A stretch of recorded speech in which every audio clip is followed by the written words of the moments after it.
Time is now 6:32. We'll start off with a prayer with Councilman Dale, and we'll stand for the pledge after. Thank you.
Okay, I want to thank everybody here for their attendance tonight.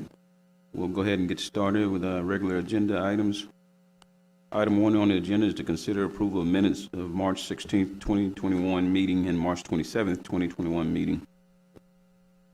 After reviewing the minutes, I'll make a motion that we approve the minutes of the March 16th and March 27th, 2021 meeting as presented tonight. I'll second that. We got a motion by Mr. Tim Dale, second by Mr. Henry Chappelle. Madam Secretary, call the vote, please. Councilman Adams. Aye. Walker. Aye. Aye. Aye. Motion carries unanimously. We'll now move on to item 2 on the agenda. Item 2 is to consider approval of Resolution 2021-13, denying the CenterPoint proposed rate increase. Mr. Thatcher.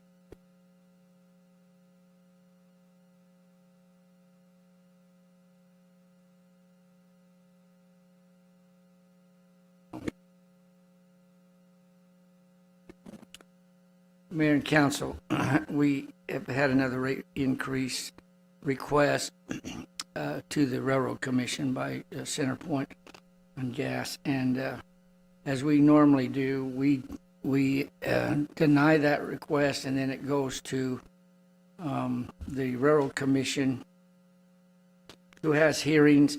Our attorney that represents several cities gets together, they negotiate it, and then come back with a price they've agreed upon and or amount, and then we pass that a resolution. So I recommend we deny this so we can get it to the Railroad Commission for negotiation.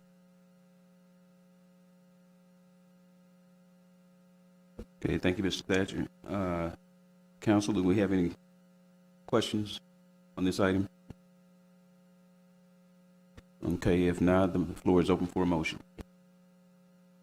I'll move resolution 2021-13 and deny CenterPoint's rate increase proposed. I'll second that motion. Okay, we have a motion by Mr. Galen Adams, second by Mr. Tim Dale. Madam Secretary, record a vote. Aye. Aye. Aye. Aye. Aye. This motion carries unanimously. We'll now close item 2 and move on to item 3 on the agenda. Item 3 is to consider approval of proposal for investment advisory services with Valley View Consulting. Ms. Reed.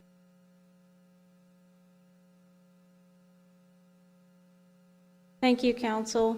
This is an item I brought for y'all. As y'all know, we're getting ready to issue a big bond for some improvements that's going to take about 3 years to accomplish. But while we're doing that, we're going to have quite a bit of money that we're, as stewards, going to be responsible for investing.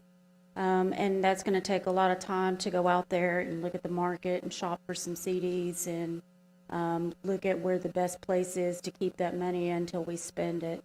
We'll probably be spending about $10 million the first year, and then we'll probably be looking at spending about $20 to $30 million the second year, and then $30 million the third year. But I want to make sure that we're putting that money where it's going to earn the most interest and be a safe investment. And Valley View is a company that has done quite a bit of work with the investment.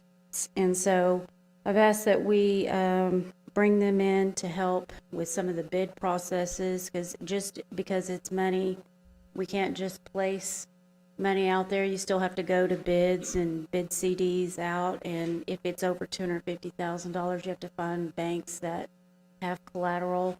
I have reached out to our local bank where we have our depository, but our depository was really only for about $15 million. I am still trying to place some of that money with them, but even then, it's going to be hard for them to collateralize the whole dollar amount. So they're actually encouraging us to go out and look for alternative places to keep that money. So that's where this, a company like this will come in. All decisions are still here with us at the city. We have the final say on where we place our money.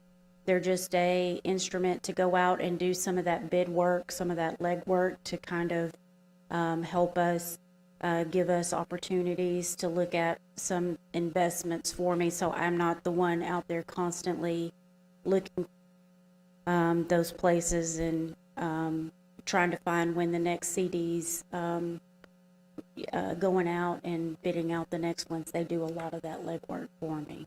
So I do have them on the line, Susan with Valley View. If y'all have any questions for her, she'll be glad to answer them, and I'll also be glad to answer any questions y'all have.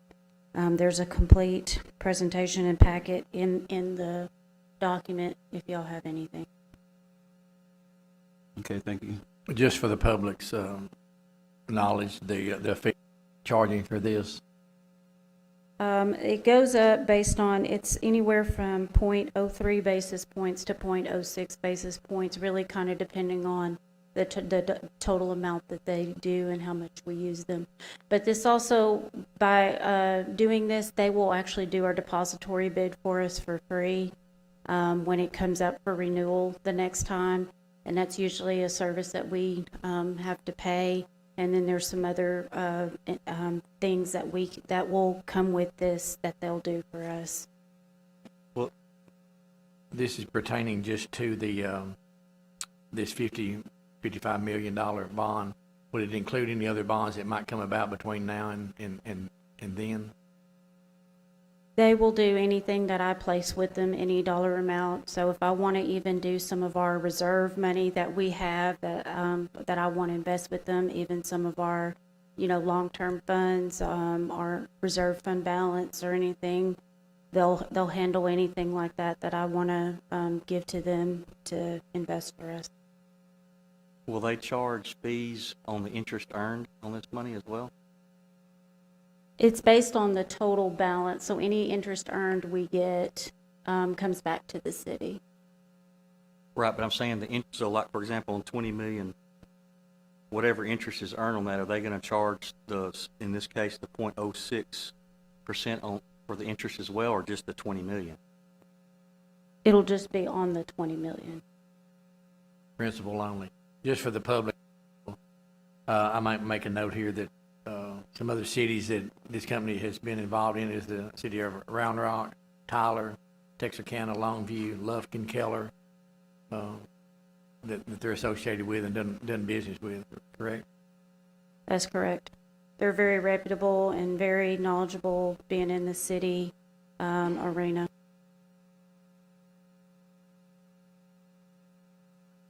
Mikhail, you're a math wizard. Mikhail, so let's just say it is the top end, the 0.06. That's 6 cents out of every dollar, right? That they charge us to place the money for us? Yes, it's Anybody's got a calculator. So if it was 20 million at 0.06, what is the actual fee they're charging for that $20 million placement? the amount goes up. If you look in their contract, the amount goes up based on how much money we placed with them. So so the more money we place, the lower the fee is.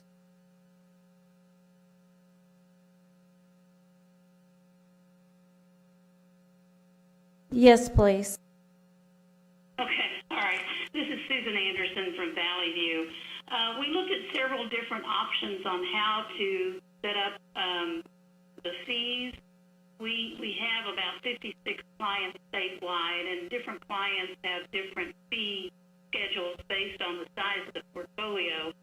And the most advantageous to a portfolio of this type, where it starts out at a high balance and then decreases over time, is that we use what we call a tiering, so that the larger the balances that you have, the fewer basis point fees you're charged. And then as the portfolio declines in value as you spend money, the fee goes up slightly, so it evens out over the period.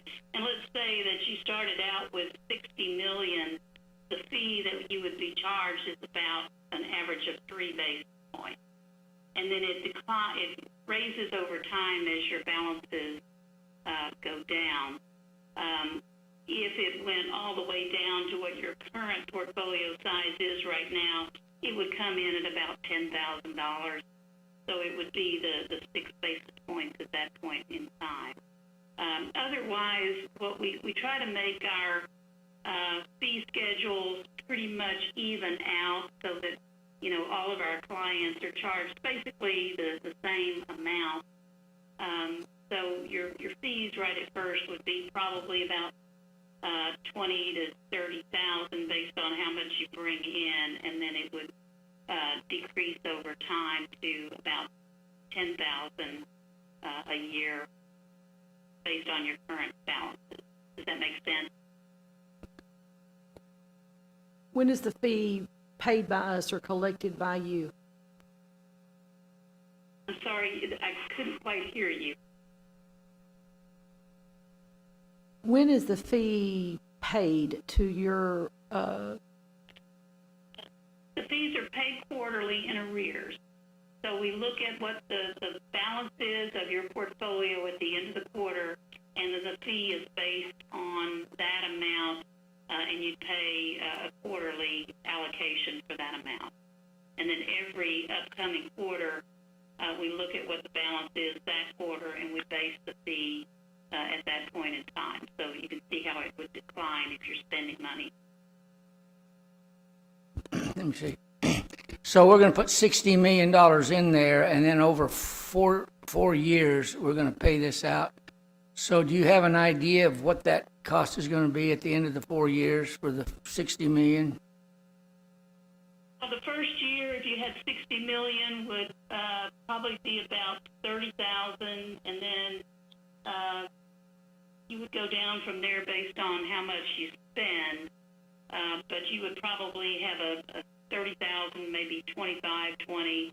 It just depends on how quickly you spend. So if it was if it's 60 million, and then it's, and then you say it comes down to 25 or something like that. I mean, what would be the total amount you'd get in 4 years? You know, it's going to be more than 30,000. In 4 years, that would be probably 80,000, just as probably less than that, actually. Again, it all depends on how quickly you spend. If you spent quite a bit the first year, then obviously it's going to make a big difference in the 4-year term, right? Let me ask you over that, at this particular time, with the interest rates in your investment policies right now, that $60 million over 4 years in interest or however you invest it, what are you anticipating that to draw for us? Well, as you probably realize, this is a very difficult time right now. Your investment pools, which is normally, I believe, where Mikhail would be placing the money, are the interest rates right now are 0.01 to about 0.08, which is horrible. We had been seeing rates that were almost 3% right before COVID came out. So we had a big decline in rates due to a lot of things, like the Fed action really is what caused rates to go down so dramatically right at first. We're seeing, as an example, CD rates running, about 20 basis points. So essentially what you're picking up is the difference between where you would probably invest in a pool and a CD of about 20 basis points. As Mikhail mentioned, it's getting harder and harder to find banks that have appetite for deposits. She mentioned the local bank really not able to take that many deposits. We have relationships with banks statewide because of the way our clients are spread out over the state. So we know bankers statewide, and we're able to find homes for deposits in the range of about 20 basis points right now.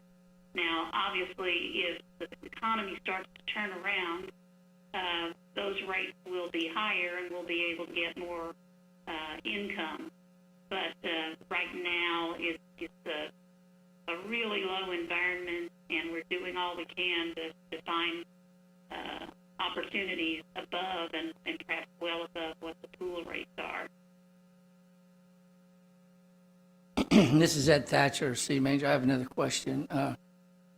I understand that we pay a price to place it, but it seems like that we're paying it on the same amount of money over and over. We won't pay it on what we pay. We pay it on the 60 million, then we get it down to 40. Now we pay it on the 40. And why is it that we're paying for the full time it's out rather than just one-time placement cost? Well, it's not just a one-time placement because and we wouldn't really in this environment want to do a one-time placement. If you were to go out and take the whole 60 million and place it out in accordance with how you think you're going to spend the money, you would be going out as far as 3 to 4 years and buying an investment. And right now in this environment, I think if you look in the rearview mirror as you got further down the road, you would wish that you hadn't bought those 4-year investments. So what you're going to be doing is just kind of nibbling. You're going to buy, 1-year investments, maybe a 1.5-year investment, and then as those mature, you're just going to keep nibbling and going out until the projects are completed. If you do a one-shot, invest everything, you're going to end up not earning as a good a return over time as you would have if you just kind of eased into it as we hope rates start to go back up. And the other thing, there's a lot more that goes into this relationship other than just going out and buying the investments all in one fell swoop. We do all the reporting. We give you all of the monthly reports. They're accounting reports so that Mikhail and her staff can use those to report to you. We do all the quarterly reporting, which are all compliant with the Public Funds Investment Act. And one of the things that I really like to do is to, when the quarterly reports are presented to you as a governing body, I like to be the one to kind of walk you through them so you fully understand how you're invested and what the strategy is, because I think that's really important. I come from a government background, and I know how much oversight there is. Your citizens are quite interested in what you're doing with their money, so I want you to fully understand what's going on so that you're able to answer the questions that might arise.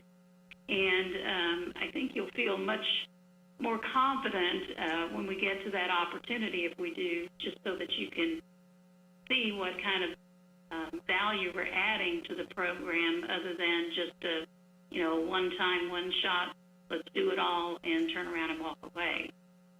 Another thing that's important for you to understand is we're what you call non-discretionary investment managers. What that means is we never touch your money, and we never can tell your bank what to do with your money. We shop for you. We give the information to Mikhail. We strategize with her to make sure that we buy what it is she wants to buy, and then she settles with the broker or the bank through her bank, and we have no way to touch that money. That gives you, I think, some level of security. We're also not broker-dealers, and we're not affiliated with investment pools. So nothing that we do for you benefits our bottom line. The only funds that we get is the money that comes from our clients in the form of fees, no soft dollar, no broker arrangements, et cetera. So it's pretty squeaky clean in terms of the benefits that we provide to you and make sure that they're in your best interest and not in the best interest of a broker or a banker. This is Tim Dale. I'm the Mayor Pro Tem. I have one more question for you. Above and beyond the ballpark figure of 80,000, your fee over the term of this $60 million over 4 years, what would you think? And I know it's just a hypothetical, but you have a pretty good handle on it. What type of interest income would we be gaining above and beyond the fee that we're paying you? Does that make sense?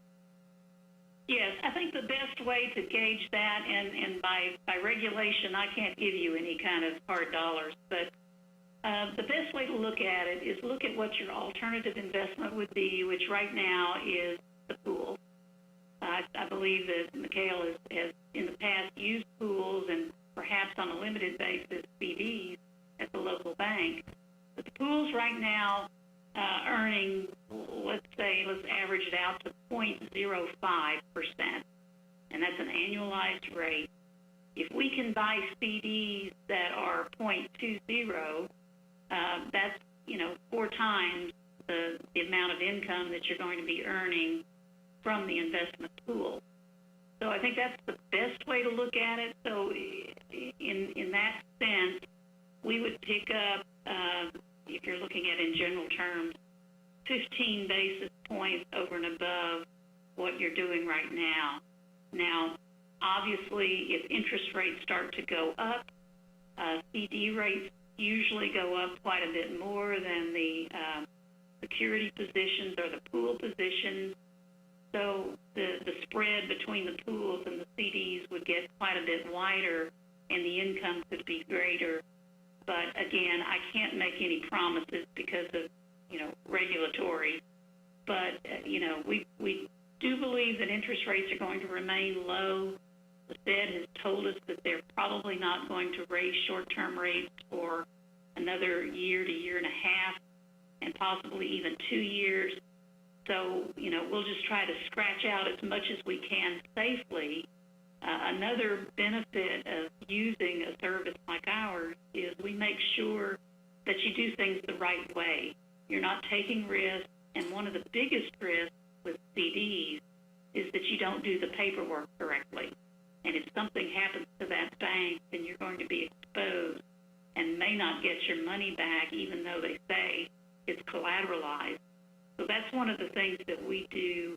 We make sure that you have your files in order so that if something happens to the bank and you need to go and get the collateral that is protecting your investment, that you have everything you need so that the FDIC will honor that claim on the collateral. That's one of the biggest risks, I think, that folks take when they buy CDs at the government level, that they're not fully aware of all the paperwork and the documents that need to be in the file to make claims.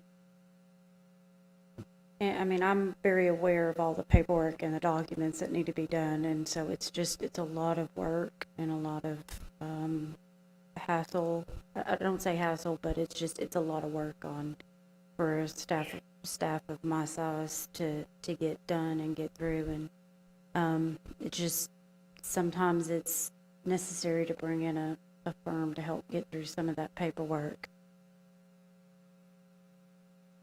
All right, thank you. Thank you, Susan.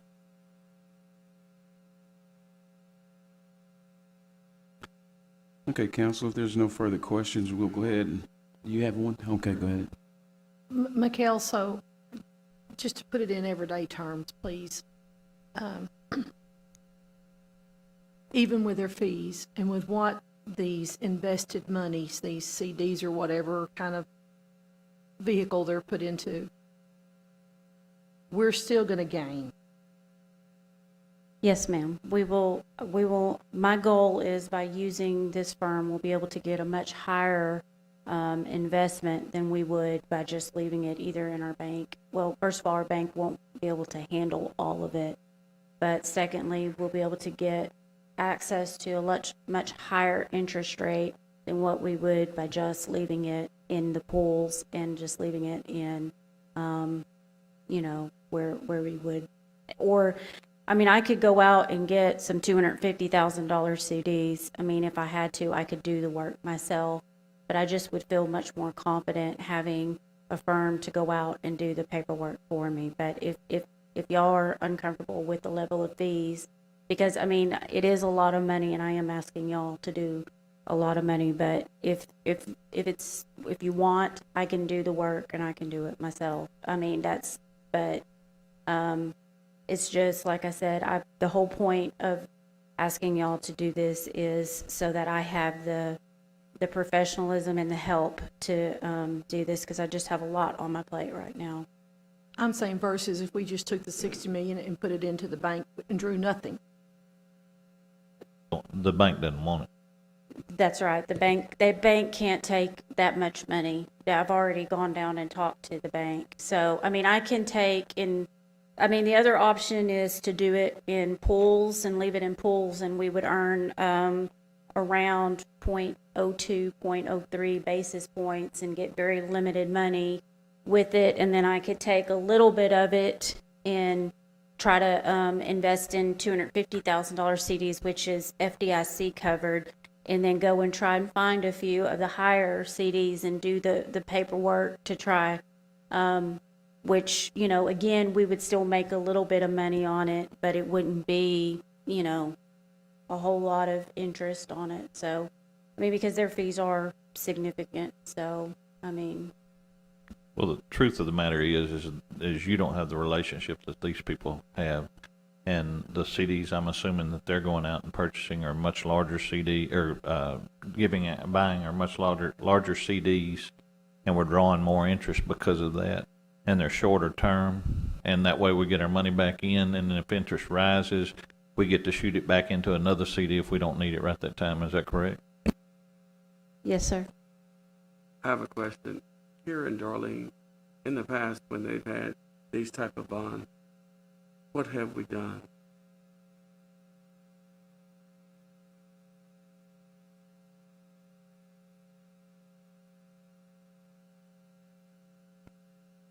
Well, I don't know if I can really answer it. Probably more we had to look at this when we were building the loop because we had significant amounts of money. And I forget who we used, but it was our usual investment people. I run into this, quite this same question a lot on, like trust. You better use a corporate trustee or just, an individual trustee. And I think you'll find most of the time, because they're placing this, and like she said, they're entrenched. There's layered. It's layer on top of layer. And I think you'll find that doing that and using these professionals, I think you'll find at the end of the day, you get your money back on it. Now I've looked at that for a long time, trust department, whatever. Yeah, there's a fee, but versus me trying to do it, no, it's not what. So that's your trade-off. I mean, it's saying, do we need professional help, because there's going to be, this stuff is going to roll off and roll off and roll off over a 4-year period. And you're going to be surprised at the amount of investment that they'll have, because how many banks would you have to find to place all those CDs? And they're looking at treasury bonds and long-term, short-term, and what they're doing in the market and that kind of stuff like that. So that's where they earn their money, on that kind of thing like that. So there's no right or wrong to it, but that's where they do. That's the trade-off where your returns that I think you'll find papers that.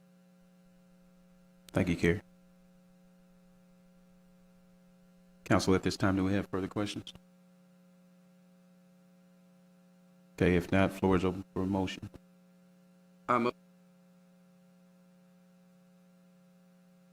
advisory to Valley View Consulting LLC. I'll second that motion. We have a motion by Mr. Jared Walker, second by Mr. Tim Dale. Madam Secretary, please record a vote. Aye. Aye. Aye. Aye. Aye. This motion carries unanimously. Thank you, Mikhail, for that. Thank you. Okay, we'll now close item 3 and move on to item 4 on our agenda, and that is to consider approval of Resolution 2021-14 to invest in Texas Term. Ms. Reeves. So Texas Term is another local government investment pool. And this one is paying just a little bit higher than what our current pools are paying. This one has an average interest rate of 0.15. And again, this is just another investment option for us with regard to this money. I know we're going to place a lot of it with this, but this is just, after talking to them, it's just another investment strategy for us to hold some of the money that we're coming in. I'm going to place some of it with them, but this just gives me an option to hold some of it liquid until we get ready to use it, because like I told you before, we're probably going to use 10 million of it probably within the first year. So we do want to keep some of that liquid, but at the same time, we want to earn the best and highest interest rate possible on that money. So while the other pools are earning around 0.02, 0.03%, this one's earning 0.15% currently. So this one is just one that I would like to add to our portfolio and be able to open an account there just to maybe add and put in some, utilize it for these bond funds, but maybe even utilize it for some of our other reserve funds as well. Have you ever used this firm, this Texas? I've actually used it at every place I've been, just because they offer just a little bit higher rate, and their account, their online account's very user friendly. It's easy to transfer funds in between accounts. You can get same day transfers, wire transfers in between the bank if you need it, as long as you do it before 3, which is, you know, with most businesses. And the account managers there are very friendly and easy to work with. So this account is actually liquid. It flows to and from the same day. Yes, sir. And their office is located where? They have an office in Dallas, and then they have one in Houston.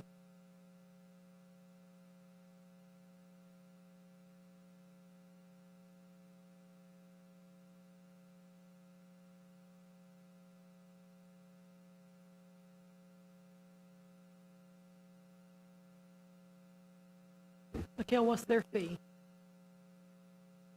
So they're just like any other bank, any other pool. So they pool everybody's investments, and I mean, so they don't really charge us a fee for that. So just like your Texas, so it's just like the Tex pool and Techstar and any other pool, because it's a government pool fund. They don't charge the government the fee.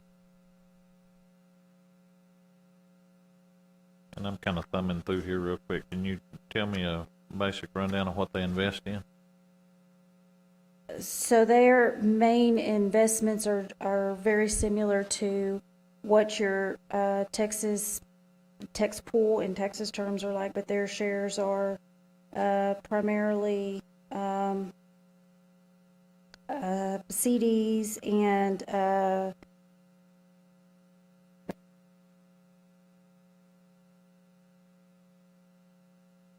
yeah. I also have available by phone. Is he on? Do you want to introduce yourself?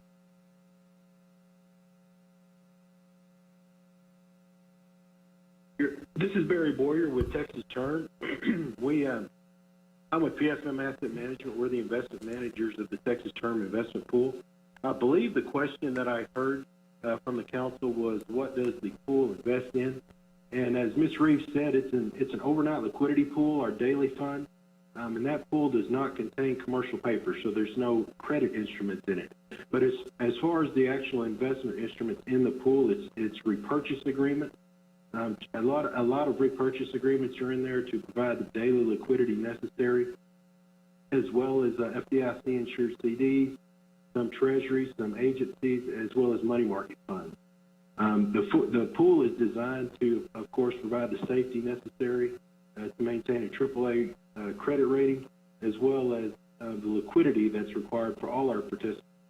We have clients all across the state of Texas that participate in our pool. It's one of actually 16 different investment pools that PFM runs across the country. We've been in the Texas market here for 20 years now with the Texas Term program. I've been with the company for 12 years. But the investments within the pool are very liquid, and it is a daily liquidity option that will be available to the city.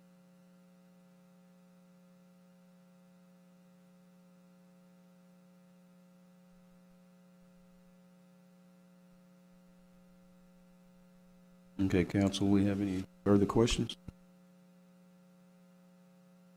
Thank you, sir, and thank you, Mikhail. At this time, the floor will be open for a motion. I'll move resolution 2021-14 to invest in Texas Term. I'll second that. Okay, we have a motion by Mr. Galen Adams, second by Mr. Henry Chappelle. Madam Secretary, please record a vote. Aye. Aye. Aye. Aye. Aye. Okay, this motion carries unanimously. We'll now close this item and move on now to item 5 on the agenda. Item 5 on the agenda is to consider approval of resolution 2021-15 to procure an engineering consultant for the 2021 TXCDBG grant program. Good evening, Mayor, fellow council members. What you have before you is a resolution to acquire engineering services for our Texas CDBG grant applications. As part of the requirements of the grant, we do have to go through for a public selection committee for our selection process that includes a review committee to approve council or engineering consultant for these grant applications. We have 2 that we are applying for this year, the Texas CDBG grant and then also the Main Street grant. We had a selection committee that consisted of myself, 2 other staff members, and 1 council member. Upon the review was 4 engineering consultants that submitted for these grants.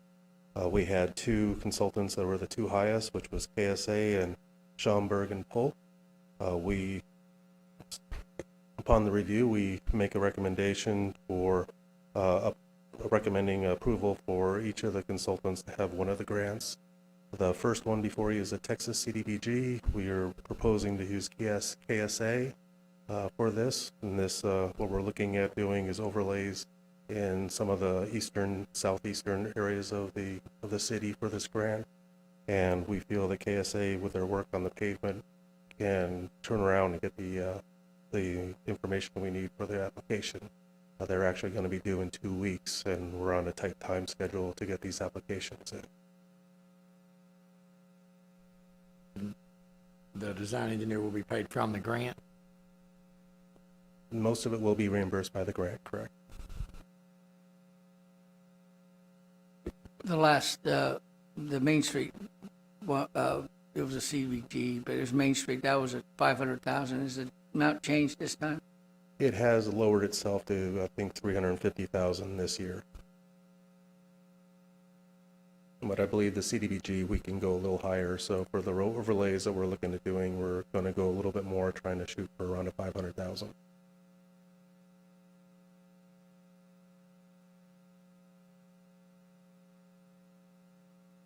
The purpose of this is to obtain grants for these projects. Correct.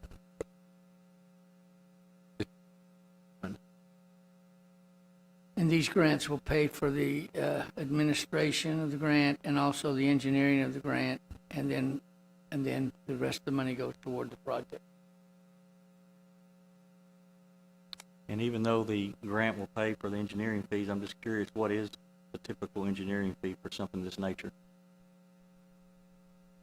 Something of this type of nature wouldn't be very high. I would say 20, 30,000 at most, because it is mostly just doing overlays, so we're creating exhibits and standard details than a full engineering design set of drawings.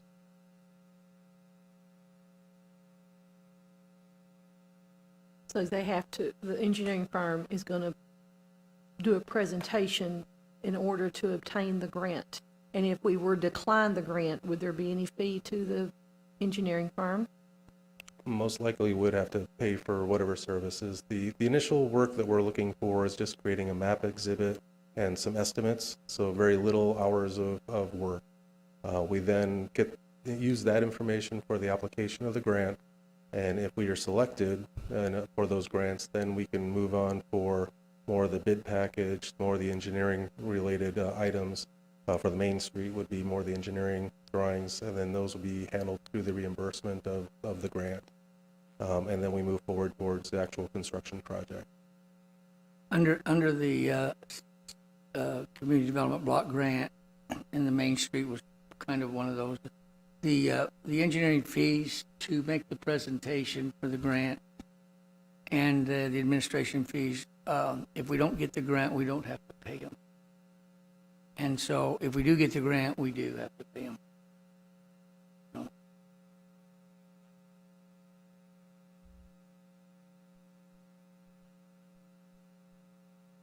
Okay, council, if we have no further questions, we'll open the floor for a motion on this item. I'll make a motion, we approve this resolution 2021-15 to procure an engineering consultant for the 2021 TXCDBG grant program as presented. I'll second that. Okay, we have a motion by Mr. Tim Dale, second by Mr. Henry Chappelle. Madam Secretary, record a vote. Aye.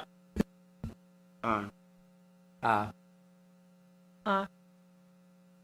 Aye. Okay, motion carries unanimously. We'll go ahead and close item 5 and move on to item 6, which is consider approval of resolution 2021-16 to procure an engineering consultant for our 2021 CDBG Main Street grant. Mayor, council members, as just mentioned, this resolution is for the second grant application for the Main Street grant, which is the downtown improvements of sidewalks, streetlights, improving of the streetscape of the downtown corridor. The dollar amount on it again. We believe this one's $350,000 this year.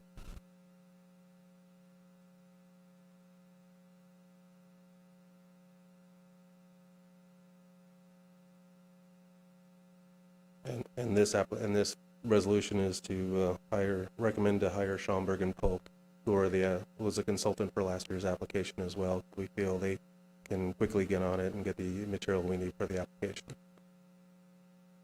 All righty. Okay, council, if we have no further questions, I'll open the floor for a motion. I'll move resolution 2021-16 to procure engineering for the 2021 CDBG Main Street grant program. I'll second that. Okay, we have a motion by Mr. Galen Adams, second by Mr. Henry Chappelle. Madam Secretary, record a vote, please. Aye. Aye. Aye. Aye. Aye. Motion carried unanimously. We'll go ahead and close that item. Thank you, Andrew. Thank I you. appreciate it. Okay, our next item on the agenda is public comment. Madam Secretary, if we have anyone from the internet, No, sir. have anyone in the audience? Okay, so we have no one. We'll go ahead and close item 7 and move on to item 8, which is our city manager's report. Yeah, Mayor and Council, I just really have one thing. Our code enforcement guys, planning, Robert and John, prepared an ordinance for y'all. We, and Ricky, and talking together, we felt like that we ought to look at a food truck ordinance that would allow some of these vehicles to be in our parks, different places in the city. We have an issue, we were gonna bring it to tonight. We have an issue we need to work out. Because some of the parks have baseball games going on, they have a concession stand, so we need to address that. And then, but we plan on bringing it back the next council meeting. Just want to let you know that it was coming here, but we had that one issue we've not addressed yet. Okay, thank you, Ed. Do we have anything else? Mr. City Manager, the last meeting, I just to let the public know, if we can, how much we were able, in an actual dollar amount, to forgive in the water bills as a result of the freezing conditions, so that they realize that we probably made a great contribution back to them by not collecting all the money, water bills. I think, Mikhail told me about $65,000, we wrote off because of the leaks. And I just want to say, having talked with other cities, try to figure out how to do this, they had picked a number like, we're going to give you an $8 credit or a $10 credit or whatever, and they're fighting real battles like that now. We just averaged 2 months and gave them whatever the bill would have been on that average, what they paid during the winter time, and it worked real well. And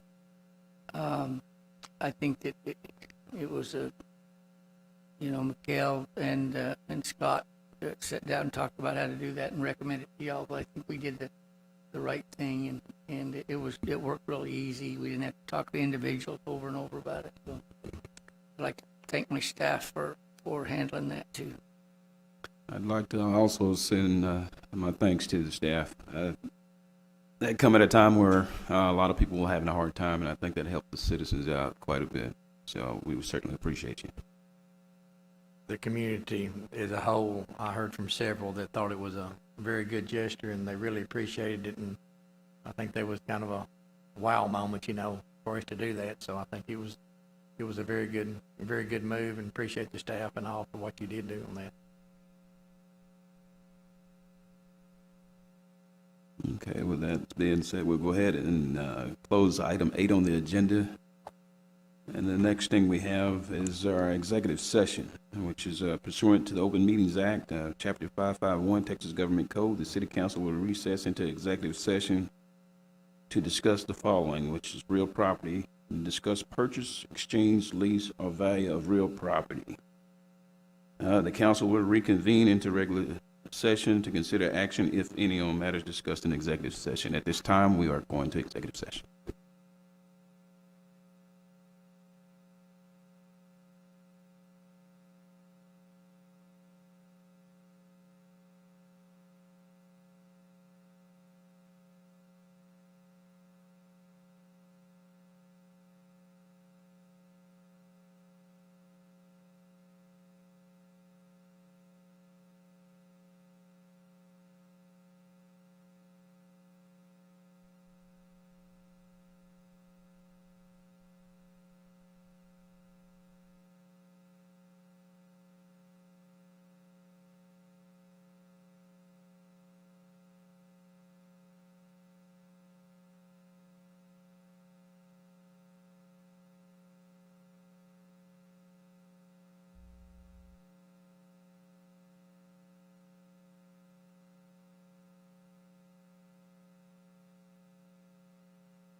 I call the meeting back to order here at 8:45 PM. We come out of executive session and no action was taken. Do we have any other discussion or any other comments from council that we need to discuss tonight? If not, I'll entertain a motion. I make a motion, we adjourn. Second. We have a motion made by Councilman Chappelle, seconded by Councilwoman Sproul, and a vote from each one. Thank you. Appreciate y'all being here tonight.